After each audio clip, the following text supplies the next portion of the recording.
Hello, we're Solent Sports News. It's 4 o'clock and I'm your host, Saj. A World Heavyweight Champion will not be taken off the Sports Personality of the Year awards despite his request. Tyson Fury posted a video on Wednesday asking for the BBC to take him off their shortlist. A BBC spokesman has said they cannot remove him because the shortlist is decided by an independent expert panel. The Premier League has agreed to a bailout with League One and 2 clubs. The deal has been negotiated to aid lower clubs in dealing with the financial issues resulting from the COVID-19 pandemic. The EFL has also allocated £200 million to the Championship. Here's reporter Brian Swanson with the details. For a League One club, a minimum of £375,000 per club given upfront immediately. League Two clubs will receive a minimum of £250,000, £250,000 upfront immediately. Here's Josh now with the latest of the return of fans into stadiums. Ahead of fans returning in the Premier League, Chelsea are charging £75 per ticket, which has caused outrage among fans, bringing up the age-old question of how much they should be. Here's what the people of Southampton thought. Ultimately, I think that it's unfair the amount that clubs charge their fans. I think that football clubs shouldn't be charging extra due to COVID, because it's not just the businesses that have struggled, individuals have struggled too. I think that for top teams they can get away with charging like £40, £50, but anything over that is just a bit ridiculous really. I feel like to actually get into a game now it should be free, and they just do a ballot or a raffle or a draw between the existing season ticket fans.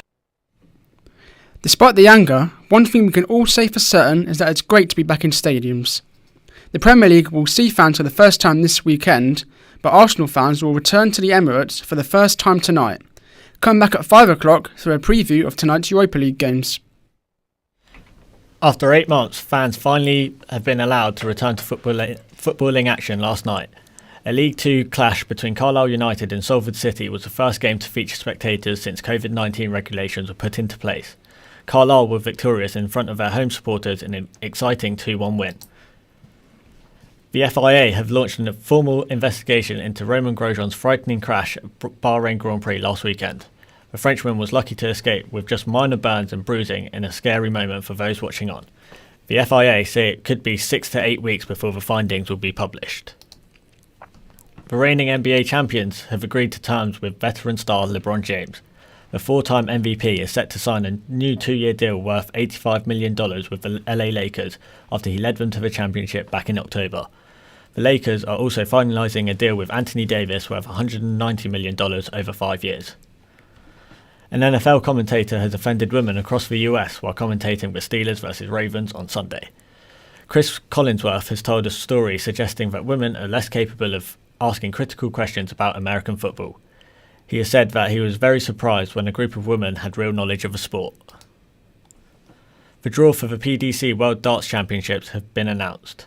It sees world number 1 Michael van Gerwen face a winner of Ryan Murray versus Lawrence Egan.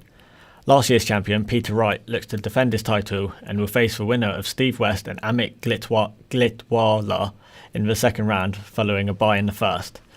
1,000 fans will be allowed into Alexander Palace when the tournament starts on December the 15th. But the atmosphere inside Ali Pali won't be the same this year because chanting and fancy dress have been banned. That's all from us for now. It's been great having you. You can follow us on Twitter at Solent Sports News. Remember, you can keep up to date on our website solentsportsjournalism.co.uk. I'll be back in an hour.